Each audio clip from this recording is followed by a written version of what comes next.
పూచిక పుల్లతో సహా మొత్తం అన్ని బయటపడే. బాబు అయ్యా, ఎన్నాళ్ళైందా నీకు అప్పిచ్చి?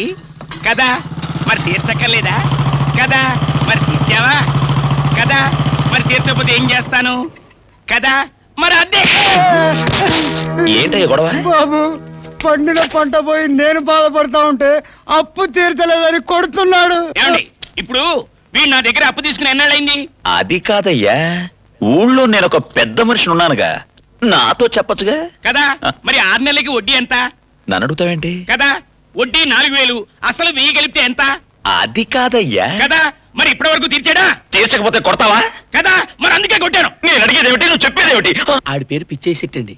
ఆడి ప్రశ్నలకు ఆడే మనసులో సమాధానాలు చెప్పుకుని కదా అని రెచ్చిపోతుంటాడు.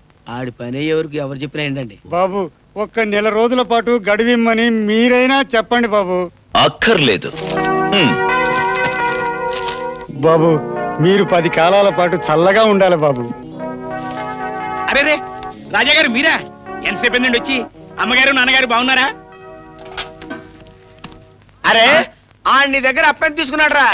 పెద్ద మనుషులు పట్టుకుని రావరా అంటావేంటి? కదా వడ్డీ తగలిపి మొత్తం ఎంత అయిందిరా? చొక్కా పట్టుకుంటావేంటి? కదా మా అబ్బాయి గారిని నీకు ఎంత ఇచ్చారా? నేను అడిగింది ఏంటి, నువ్వు అనేదేంటి? కదా బాకీ తీరిపోయిన బ్యాలెన్స్ ఎంత ఇవ్వాలమ్మా?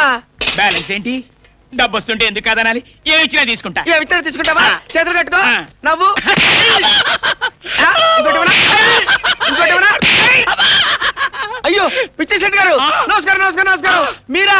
ఎంత చెప్పండి వచ్చి మీ పిల్లలు బాగున్నారా? అలా నీళ్ళు వెళ్తారంటే